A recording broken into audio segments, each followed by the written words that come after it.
Hello everyone, welcome to Commerce Beginners. Myself Preeti Varman, faculty of commerce. और इस video में मैं डिस्कस करने जा रही हूँ बिजनेस की एक ब्रांच जो है कॉमर्स।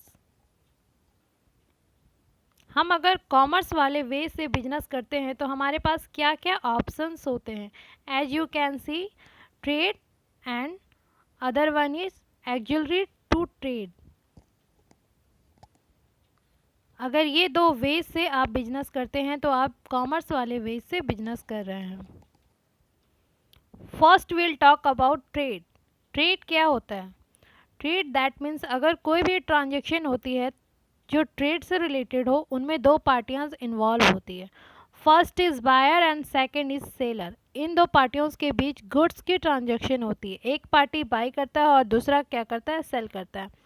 सेलर गुड्स सेल करने के बदले इन रिटर्न कुछ कंसिडरेशन लेता है जिनको मॉनेटरी टर्म में मनी या करेंसी कहते हैं। Other one is auxiliaries to trade. इसमें वे सारी सर्विसेज आती हैं जिनके हेल्प से ट्रेड करना इजी हो जाता है। अगर ये सर्विसेज हमें ट्रेड में हेल्प नहीं करती तो ट्रेड करना आसान नहीं हो पाता। रीज़न बीइंग कि इन सब सर्विसेज की एब्सेंस में हमें वो हेल्प नहीं मिलता है जो ये हमें प्रोवाइड करती। इन सर्विसेज में हम देखते हैं ये क्या क्या होते हैं। First is banking and finance.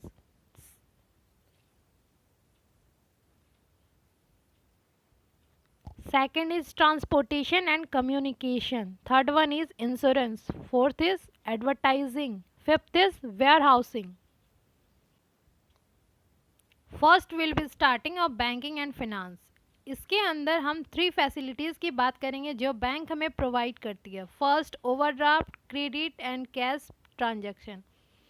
जब किसी पर्सन के पास पैसे नहीं होते हैं, सिर्फ बिजनेस करने के आइडियाज़ होते हैं, तब उसे पैसे की नीड होती है और वो पर्सन अपने नीड्स को सेटिस्फाई करने के लिए बैंक के पास जाता है और बैंक उसको फाइनेंस प्रोवाइड करती है, उसकी हेल्प करती है, जिससे वो अपना बिजनेस स्टार्ट कर सकता है। ना सिर्फ इनिशियल स्टेज में बैंक उसकी हेल्प करती है, बहुत सारी फैसिलिटीज़ भी प्रोवाइड करती है, लाइक ओवरड्राफ्ट। अब ओवरड्राफ्ट क्या है? सीफो से मुझे कहीं से पेमेंट आने वाले हैं, वो आएगी 15 अक्टूबर को, बट मुझे अर्जेंटली पे करने हैं 12 अक्टूबर को। पेमेंट कब आने वाले हैं? 15 अक्टूबर को। और मुझे पेमेंट कब करने हैं? 12 अक्टूबर को। तो ऐसे सिनेरियो में जब पेमेंट आने से 3 दिन पहले मुझे पेमेंट करने हैं तो ऐसे सिचुएशन में ओवरड्राफ्ट का यूज कर सकते हैं और उसकी हेल्प से हम पेमेंट पहले कर देंगे और हमारी पेमेंट जब आएगी बैंक में सबमिट कर देंगे। तो बैंक हमारी ऐसे रिक्वायरमेंट को फुलफ़िल करने का काम करती है। उसके बाद हम समझेंगे कि कैश ट्रांजैक्शन क्या है। कैश ट्रांजैक्शन अगर हम छोटे लेवल पे बिजनेस करते हैं तो कैश में ट्रांजैक्शन कर सकते हैं, लेकिन जब आपका बिजनेस ग्रो करता है और बिजनेस बहुत बड़ा रूप ले लेता है तो उस टाइम पे आप सारी ट्रांजैक्शन कैश में नहीं कर सकते हैं। ट्रांजैक्शन जब बड़ी अमाउंट में करनी हो, लाइक 2 लाख, 5 लाख, 10 लाख, 20 लाख, तो ये पॉसिबल नहीं है कि ट्रांजैक्शन कैश में हो। आप उस वक्त बैंक के थ्रू ट्रांजैक्शन करना सेफ़ समझते हैं, क्योंकि बैंक के थ्रू किसी भी ट्रांजैक्शन को करना बहुत इजी होता है और सेफ़ होता है। तो बैंक बहुत हेल्प करता है ऐसे ट्रांजैक्शन को करने में या मॉनेटरी रिलेटेड ट्रांजैक्शन को कवर करने में। अगर ये नहीं होता तो क्या हमारा ट्रेड इतना ईजिली चल पाता? बिल्कुल नहीं। तो इस तरह से हमारी हेल्प करता है bank. Second is transportation and communication. First will be starting about transportation. Transportation क्या है? जब हमें गुड्स को एक प्लेस से दूसरे प्लेस तक लेकर जाना होता है तो हमारी रिक्वायरमेंट होती है व्हीकल्स की, जिसके द्वारा हम किसी भी गुड्स को एक प्लेस से दूसरे प्लेस तक लेकर जा सकते हैं।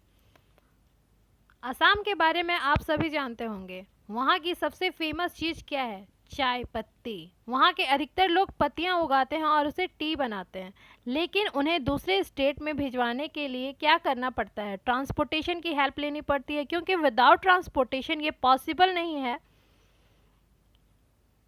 अगर ट्रांसपोर्टेशन नहीं होता तो क्या दूसरे स्टेट वाले कभी असम की चाय को टेस्ट कर पाते? बिल्कुल नहीं। तो टी को वहाँ से दूसरे स्टेट तक पहुँचाने में एक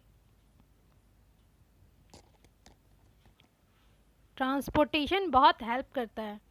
ये एक लोकेशन या स्टेट से अदर लोकेशन या स्टेट में कुछ ले जाने हो तो ट्रांसपोर्टेशन की हेल्प चाहिए होती है। ट्रांसपोर्टेशन बहुत सारे वेज से हो सकते हैं, like road, rail, water and airways के through.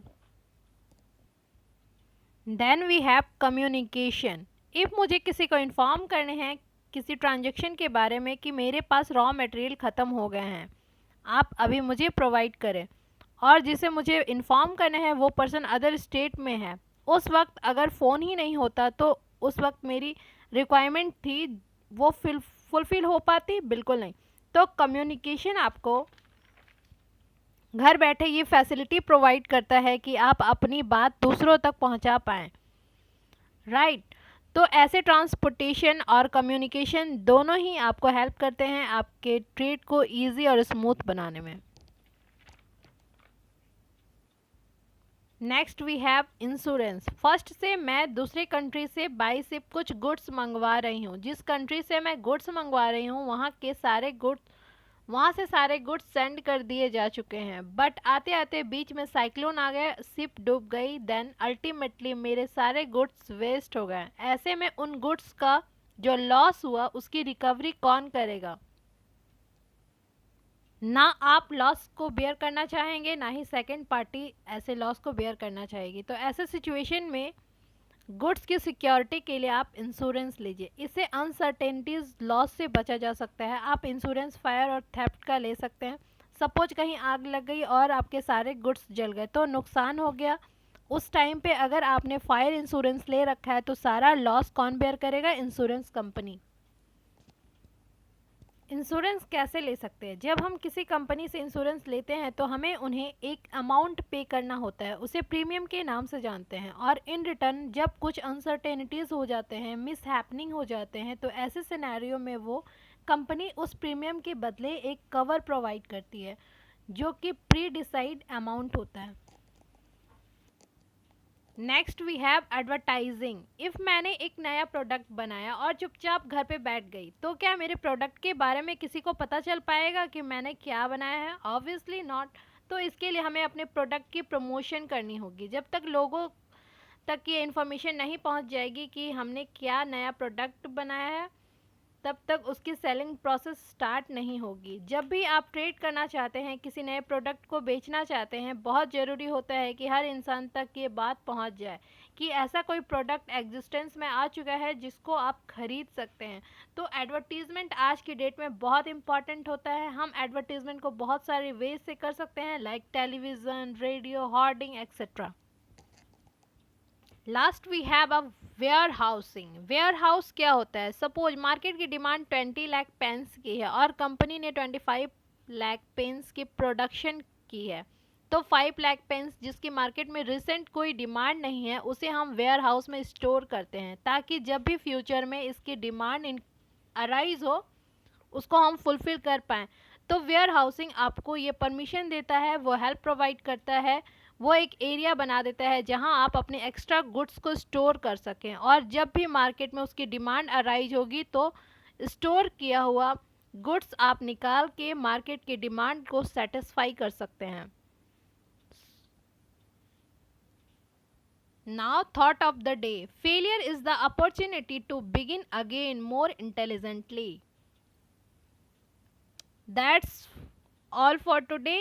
If you have any doubt and suggestion regarding this video, please comment in my comment box. If you like my video, then please like, subscribe and share my channel. Thank you for watching this video.